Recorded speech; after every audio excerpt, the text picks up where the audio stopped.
bersama saya juga di Pak Dr. Richard Laprot. Beliau ini adalah profesor di Surabaya University di luar negeri. Richard Laprot.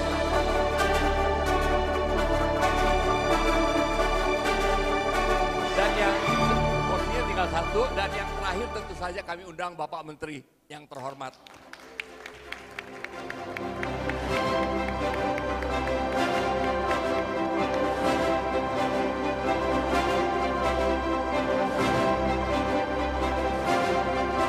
Sebenarnya mau mendengar. Yang pertama saya nggak tahu kalau ada acara ini. Artinya saya nggak dilaporin ada acara ini gitu. Terus tiba-tiba saya ditembak ada acara ini kok ada foto saya gitu. Lalu terus main speaker. Baru saya coba cari-cari tahu apa.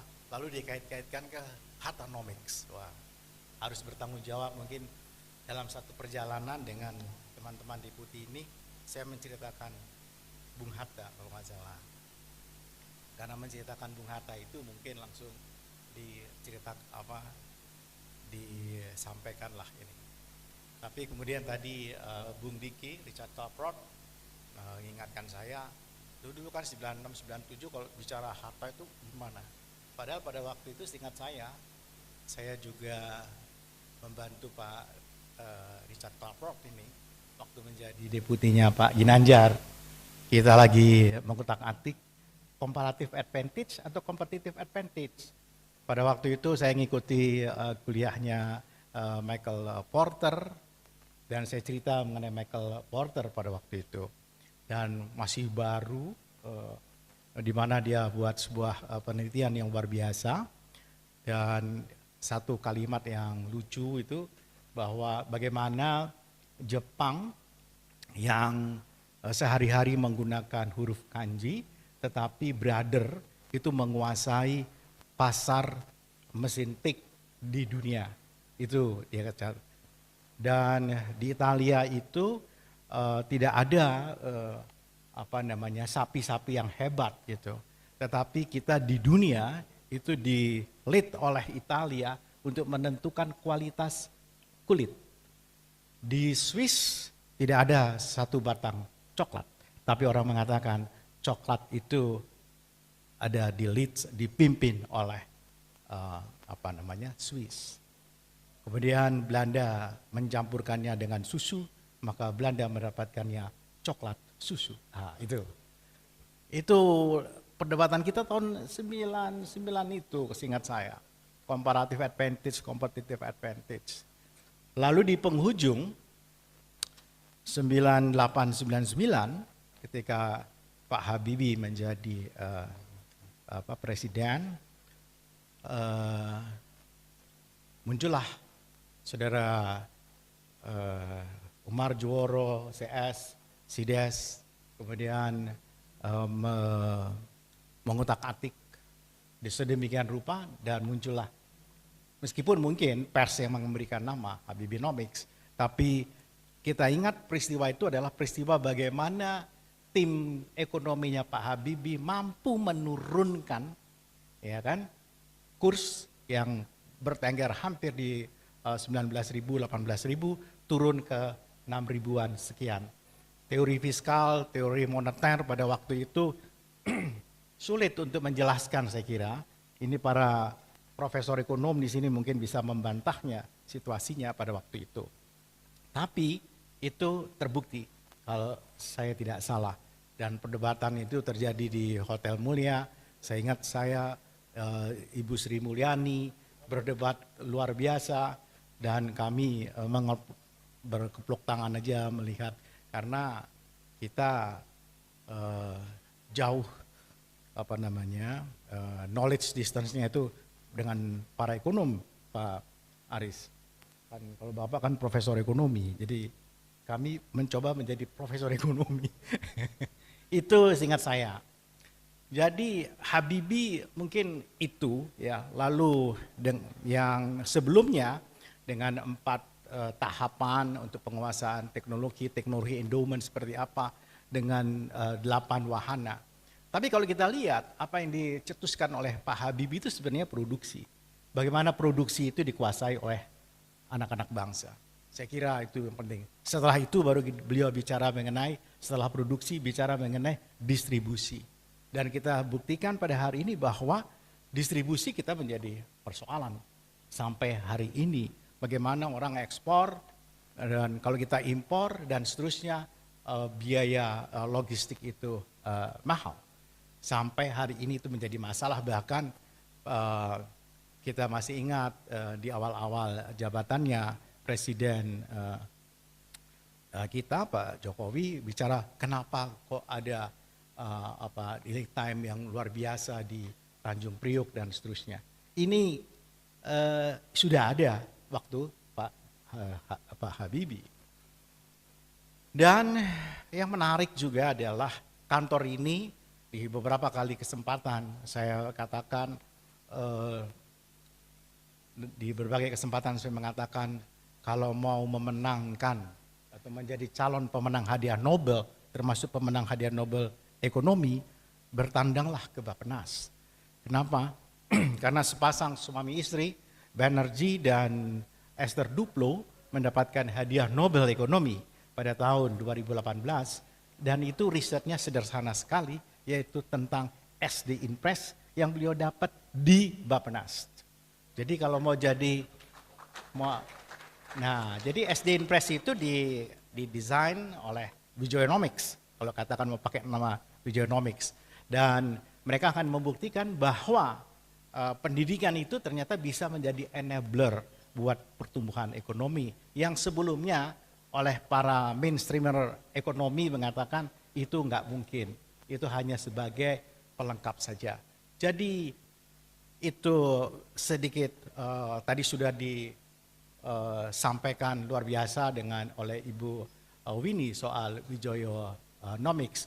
Pasti size pengungkapannya lebih banyak Wijoyonomics karena beliau dari Bappenas. Sedikit mengenai Hatta-nomics, pantes-pantesan aja untuk mengatakan bahwa beliau adalah konstitusional, begitu aja ditaruh kan. Itu betapa luar biasanya kita punya Bung Hatta oleh Deputi Ekonomi ditempatkan sedikit aja penyebab. Dan ngomongnya koperasi doang. Seakan-akan Bung Hatta itu cuma ngerti koperasi. That's my point. Memang beliau menjadi bapak koperasi, ya, yang kemudian kita kenal. Tapi saya kira bukan di situ.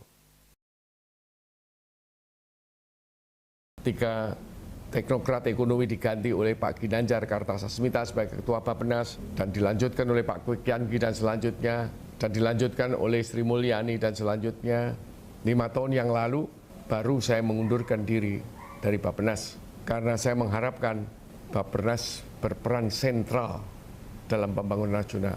Sudah lewat waktunya pembangunan tanpa perencanaan. Sejak tahun 47 pembangunan sudah berencana melalui panitia pemikir siasat ekonomi dan dilanjutkan oleh Pak Wijoyo di Bappenas. Saya sangat menghormati Pak Wijoyo. Pak Wijoyo lah yang mengirim saya untuk mendapat gelar doktor di bidang ekonomi dan international affairs di Pittsburgh, dan mungkin saya boleh disebut sebagai anak emasnya Profesor Wijoyo selama di Fakultas Ekonomi. Dan saya merasakan bekerja di Bappenas itu banyak ide-ide yang satu sama lain berbeda. Saya juga tentu berbeda, terutama mengenai saya tidak sepaham dengan peran IMF yang sepertinya mendikte Indonesia. Saya tidak sepaham dengan Undang-Undang Nomor 1 tahun 67. Tetapi meskipun itu yang menandatangani, barangkali karena yang menandatangani Bung Karno, maka Undang-Undang Nomor 1 tahun 67 itu masih menegaskan bahwa cabang-cabang produksi yang penting bagi negara itu orang asing tidak boleh mendominasi.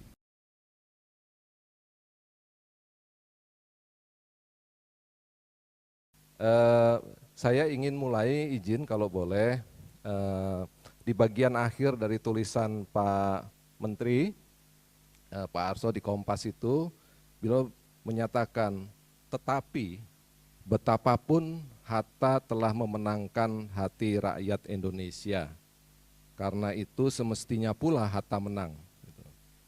Sejarah akan bersaksi di suatu waktu. Nah, suatu waktunya itu kapan? Itu menggelitik saya, Pak. Pak Wijoyo berkata, let's be realistic. Kita tangani masalah yang real. Dan apa masalah yang real dihadapi Indonesia pada tahun 66 itu? Laju inflasi yang tinggi, hutang yang besar, macetnya pembangunan, infrastruktur yang babak belur, perdagangan yang kacau, dan sebagainya. Membahas tentang pemikiran-pemikiran yang utama dari Profesor Wijoyo Nitisastro yang sering disebut secara populer sebagai Wijoyonomics. Di kita ini sistem pasarnya masih belum berjalan betul, dan birokrasi negara kita sedang dirapihkan pada waktu itu. Jadi kalau saya perhatikan, maka pemikiran dari Neo Keynesian itu yang diadopsi kemudian di Biro Perancang Negara dan kemudian dioper pada sekitar tahun 69-70 oleh tim Profesor Wijoyo, ya, yang turut serta di dalam membenahi awal dari pemerintahan Orde Baru. Sebenarnya isinya ialah bahwa kalau kita mau keluar dari underdevelopedness, ya, situasi yang biasanya didapat di semua negara anggota gerakan non-blok, yang merupakan negara-negara yang dikelompokkan sebagai kelompok negara selatan, maka berlainan dengan perumusan Keynes yang hanya memikirkan perkembangan capital stock. Baik, ada beberapa catatan kecil saya tentang Pak Wijoyo ya. Pak Wijoyo ini kan orang yang lama sekali tinggal di sini di Bappenas, mungkin sampai orang tahu semuanya, apa hantu-hantu Bappenas ini tahu semuanya. Nah, Pak Wijoyo itu seperti jam Swiss dulu, jadi selalu tepat gitu ya. Nah, ini ya detiknya itu pas. Menarik memang, orang figur yang sangat menarik. Itu kan gayanya Pak Harto tuh. Gayanya Pak Harto tuh nggak akan langsung setuju, nggak setuju, tapi ngomongnya muter, nggak keruan gitu. Nah ini juga Pak Wijoyo ini bukan main, makanya saya langsung sampai sekarang nggak ada Hari Keluarga Nasional tuh nggak ada. Bung Karno itu sangat hebat di dalam politik, makanya revolusi belum selesai terus, nggak selesai sampai beliau meninggal juga nggak selesai revolusi. Oleh sebab itu kemudian Pak Harto mengambil yang kedua dari tugas-tugas yang ada di dalam mukadimah undang-undang, pembangunan ekonomi itu yang ditekankan oleh Pak Harto, pembangunan. Setelah itu pemerataannya nggak ketemu, makanya Pak Harto juga turun. Dia akan turun kalau pemerataan sudah ada. Itu karena itu triloginya dia. Sebagai manusia biasa, Pak Wijoyo juga nggak mau dikritik kayaknya. Saya kalau bikin tulisan pada waktu itu masih sering nulis ya, itu selalu saya sampaikan ke Pak Wijoyo untuk dia baca. Nah sekali waktu dia ngomong sama saya, Pri, saya nggak ngerti itu tulisan yang kamu kirim kemarin itu. Dalam hati saya, nggak usah dimengerti Pak, karena saya ngeritik mafia Berkeley pada waktu itu di tulisan itu ya. Sedangkan itu kan anunya Pak Wijoyo semuanya itu, teman-temannya dia yang ini kan ya. Pembangunan Orde Baru itu sebetulnya seluruhnya merupakan pemikiran Pak Wijoyo.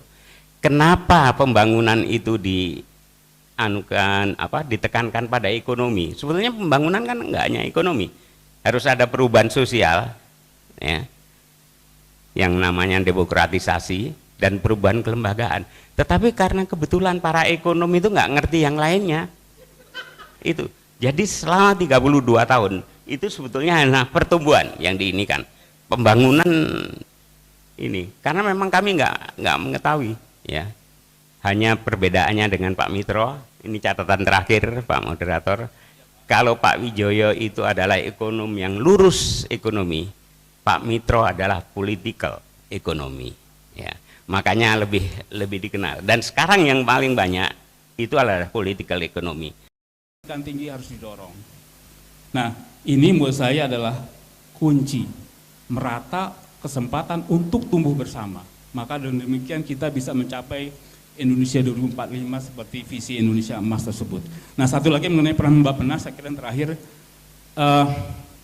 saya kira tadi sudah disebutkan oleh Pak Pri, dulu Wakil Menteri Bappenas adalah juga Menpan. Ya. Karena memang Bappenas waktu itu bisa memperhitungkan sumber daya manusia seperti apa yang dibutuhkan. Ya. Kemudian yang kedua, waktu itu soal anggaran. Apa yang direncanakan otomatis langsung terlihat di anggaran.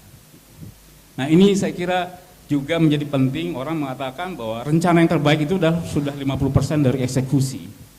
Nah, kami berharap betul ya ke depan kalau kita mau menuju Indonesia 2045, pemikiran Bung Hatta tadi, Hattanomics, pemikiran Wijoyonomics dan Habibinomics tidak usah dipertentangkan.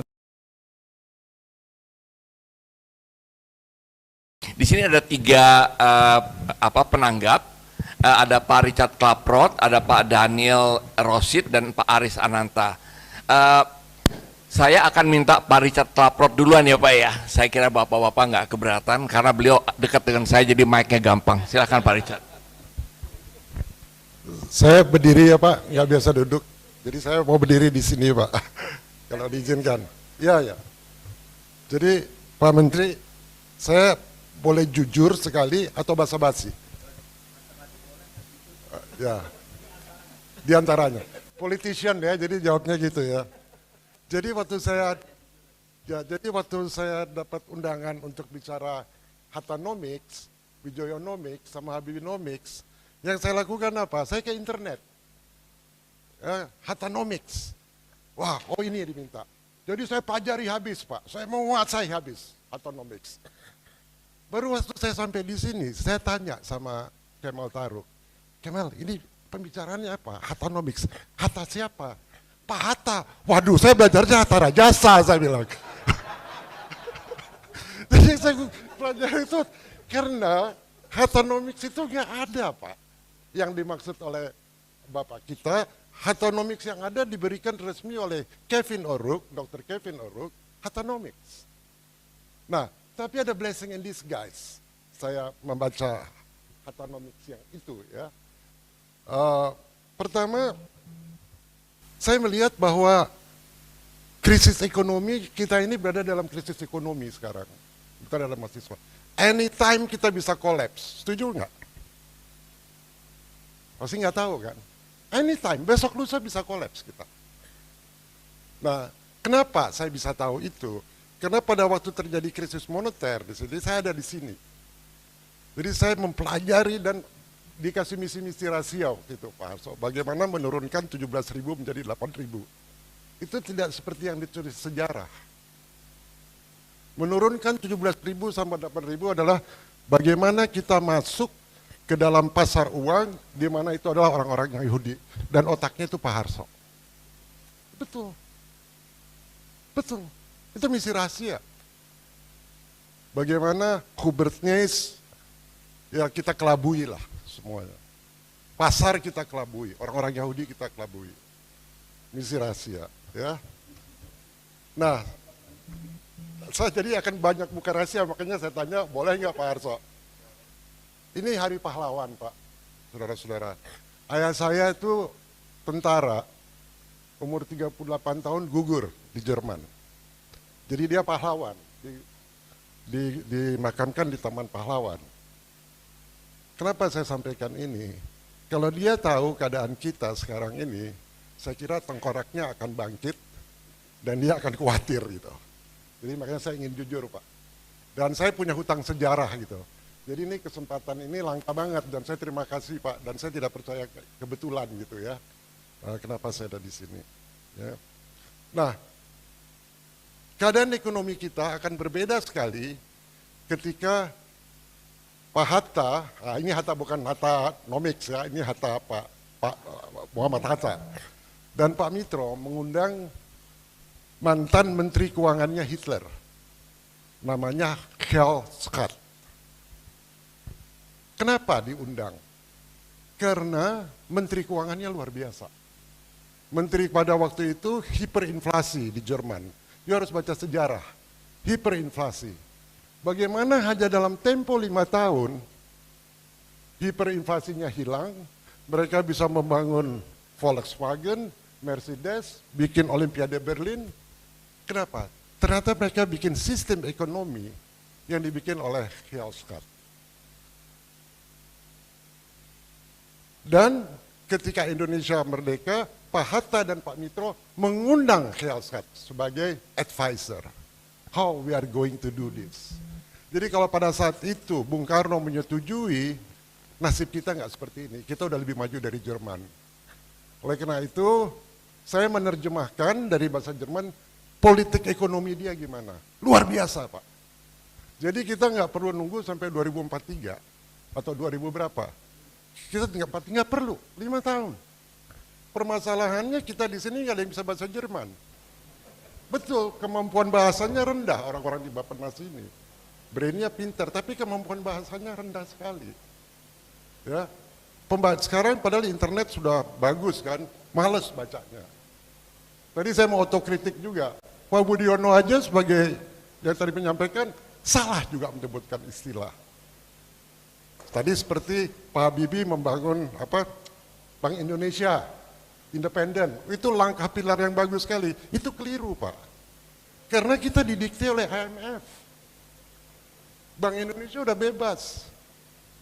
Jadi kalau dia mau menyabot pemerintahan, kita kan ada legislatif, yudikatif, dan Bank Indonesia di mana? Itu buatan IMF. Ditekan. Dan saya tahu sekali Pak Habibie waktu Nurtanio hancur, dia sedih banget. Saya mau Pak Ginanjar jalan di Harvard, kita sedih. Gila, kita kalau Pak Habibie bilang, saya sedih banget ya, kita habis dikocak-kocak oleh IMF. Itu. That's real. Sekarang saya pengen tanya sama saudara-saudara di sini, istilah teknokrat itu apa? Teknokrasi itu apa? Ekonom bukan? Gak ada yang tahu. Tadi aja saya lihat disebut salah, nggak tahu istilah teknokrasi. That's very sad. Pak Habibie itu apa? Seorang teknokrasi itu bukan? Pak Wijoyo seorang teknokrasi itu bukan? So anybody can answer that? Jadi saya merasa sedih. All our scholars yang senior-senior itu aja salah. Nah, jadi saya punya utang sejarah Pak Arso, ya. Jadi kalau teknokrasi udah pasti teknolog, dia bukan ekonom. Ya. Pak Wijoyo dengan tadi menyampaikan semua gagal. Saya bilang begitu. Jadi itu bagi saya itu puja-puji aja Pak Harto, gagal. Buktinya apa? Kenapa mereka gagal? Karena kita tidak akan ada krisis moneter kalau mereka sukses. Jadi kita tidak usah berbahasa-basi.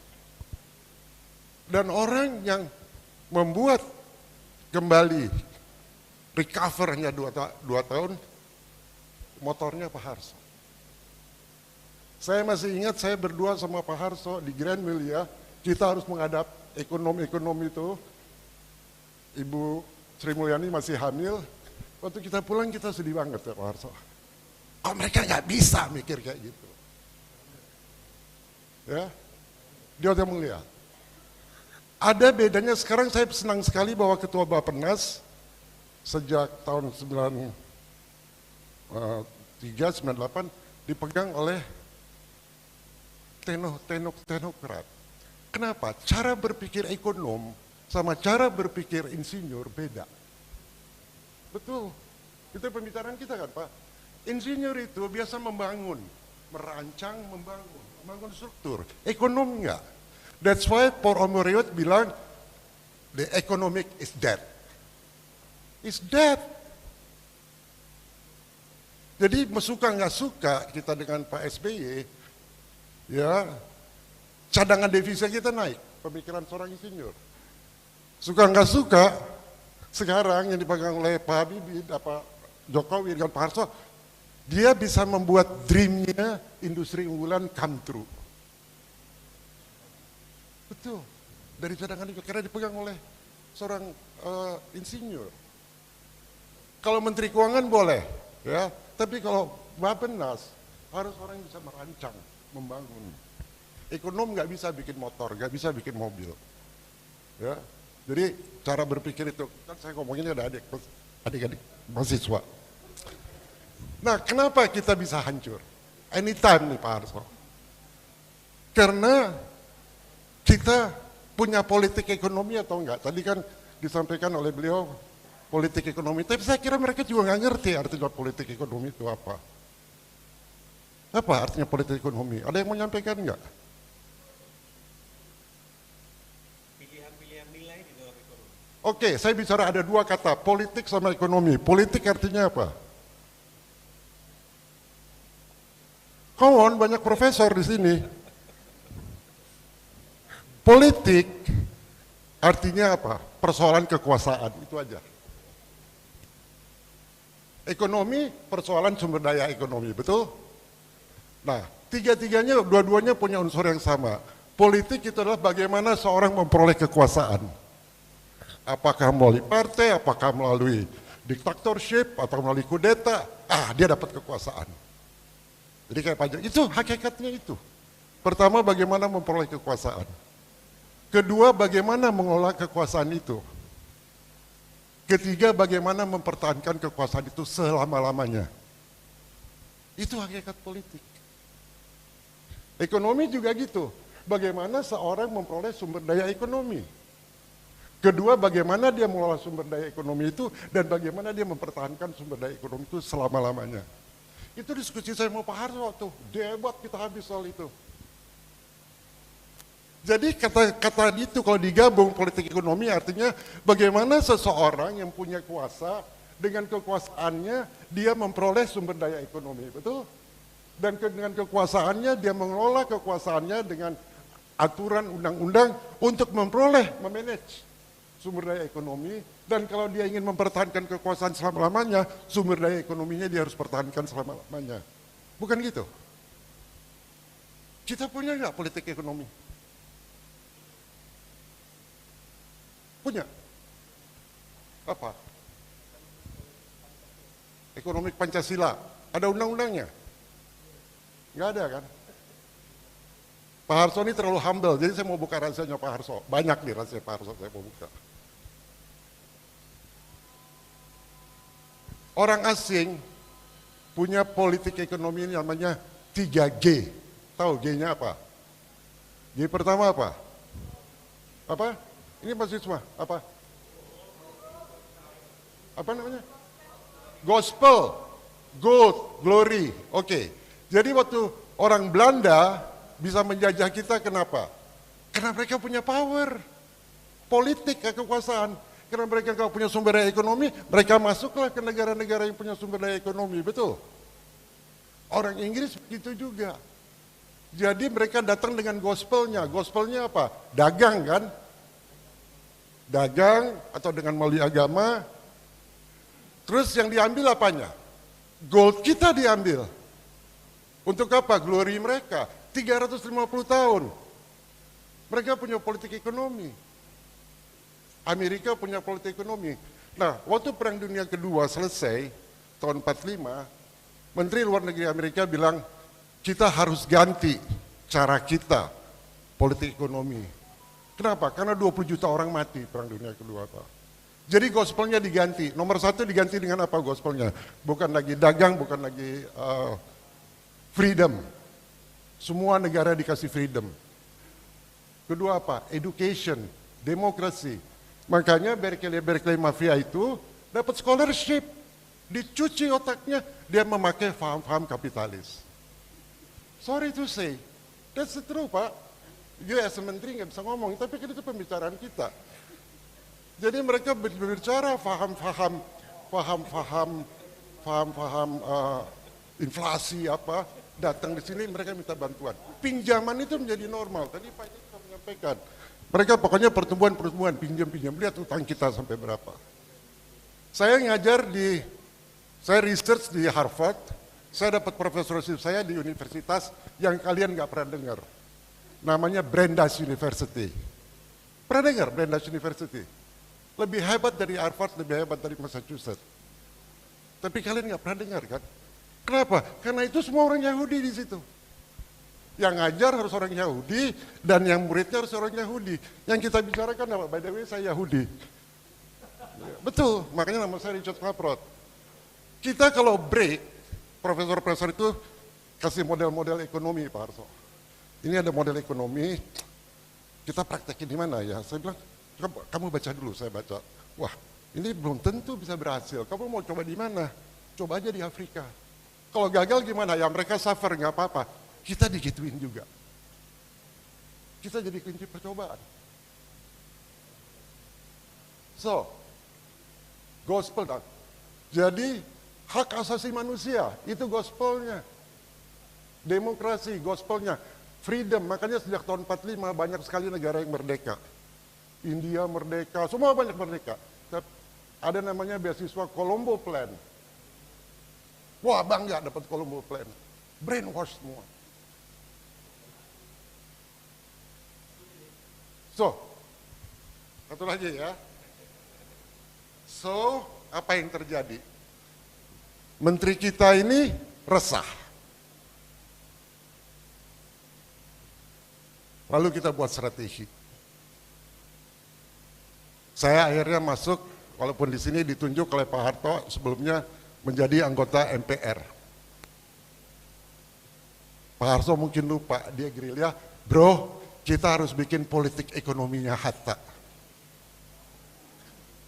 Dengan lobby 3 bulan, lahirlah TAP MPR nomor 16 tahun 98, politik ekonomi.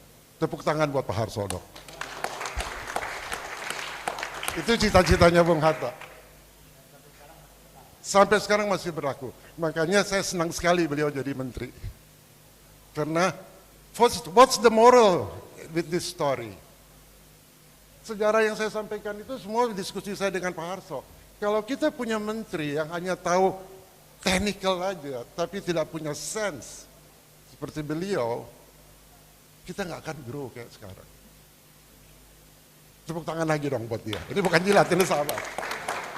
Nomor 2, dia punya persistence. Nggak gampang ngadepin dia Pak Harto. Punya persistence. So you must be very proud, yeah, to have a minister like him, and I'm very proud of you. You make this acara. Terima kasih Pak. Terima kasih Pak Richard Klaproth, special guest. Beliau jadi di banyak kampus di luar negeri.